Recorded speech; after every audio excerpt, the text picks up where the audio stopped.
Hello and welcome, Veet. Hi. I'm very excited that you have said yes to being interviewed by me today in Mullumbimby, Australia. And some of the viewers might know you, but some of them might not. Would you like to tell us who you are and what you do? Most definitely. Hi, I'm Veet Karen, and I have a vegan cooking school, and I do a 3-day vegan cooking course. Not at the moment, but in the future I will be again. And I also teach people to be vegan chefs. And I have lived in the Mullumbimby area with all these mozzies for the last 14 years. Now, I'm thinking your life hasn't always been like this, and I would love to know, and I'm sure everyone else would like to know, how did you get to all this delicious, healthy cooking? Yeah, when I was 16, I decided I was going to become vegetarian, and my mum said, that's all, well and good, we can do that, but you need to find out where you're going to get your protein from. So in those days there was no internet, so I went to the library, the school library, and I found out where I was going to get my protein from, and from that a love of food developed, and I already loved food. Who doesn't love food? But I was vegetarian until 5 years ago when I became vegan. But I wanted to be a chef when I was 16, but I couldn't because as a vegetarian it wasn't possible. So I went on to become a school teacher, and then when I moved to this beautiful area where I live now, I thought I want to go and do a vegetarian chef course, and there wasn't one. So I created my own business. I taught myself everything, and then 5 years ago when I created a successful catering business at vegetarian, and then 5 years ago when I became vegan, I thought there must be a course now, and there wasn't, and I realised it was up to me to make the course. When I was studying to be a teacher, I had to go to the CSIRO to do a study on, I was majoring in science, and I was doing a study on myxomatosis, that's a side point. But I was waiting to see the scientist, and there was a leaflet on about what was it preservatives were and the side effects of them and what they were made from. And it was that day that I thought, wow, I'm not buying packets of things anymore. I'm cooking from scratch. And I was 22 then. And I looked back, my mum had always cooked a lot from scratch, so it came very easily to do that. So you're definitely one of those lucky people that had that in their upbringing, basically. Yes, yes. And so what was the thing that made you become vegan? Yeah, so I was doing lots of, looking at what was happening to the animals, and then a few people who were actually vegan said that I was a hypocrite being vegetarian, and I actually did know what happens to dairy cows, and I had sort of, glossed all that over, and I thought I was doing a really good job just being vegetarian. But when I really looked into how horrendous it was, what was happening to the animals, I thought I'm going to become vegan. But also, as soon as I became vegan, like within the first 3 months, I felt I was already super healthy, but I felt so much more healthy being vegan.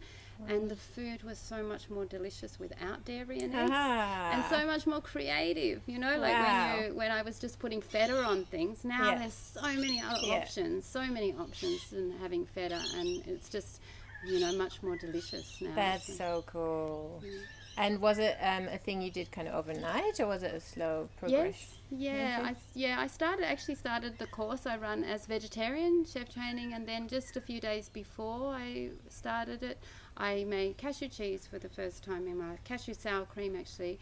And I loved, a creamy pasta dish, with actual cream. Oh, yeah. But I would have that, and then I'd feel ill in the night. Yeah. And then I made this cashew cream and put it through my pasta, and I didn't feel ill in the night. And it's like, yes. So that really converted me. It's like, I'm not doing it anymore. Eggs had already dropped off years ago. They made me feel sick just, eating them. Wow, so your body was really talking to you there. Yes, and I can really listen to what my body wants, which I feel like I'm lucky that I've been able to do that at an early age, but it's actually really easy, and that's what I also teach in my 3-day course, to really listen to what your body wants to eat rather than your mind. Amazing. That is an invaluable skill that many of us are never taught, even healthy people. Yes, that's right. But it is so easy to really listen to your body. Yeah, it just takes sitting down actually and listening. And it will come, what your body wants to eat. What feels good. Sorry. That brings me to my next question. What is the biggest misconception and misunderstanding in the healthy food world that you've observed, which, can often be things that come from people's heads rather than their bodies? Yeah, so people come out with things that are really good for them, that they've, like, for example, I don't want to pinpoint anything, but let's go with raw. So some people thrive on raw, and some people thrive on an Ayurvedic diet. But it doesn't mean that it's going to be for everyone, and so that's what comes down to listening to your body and where you live and what's growing and in your area.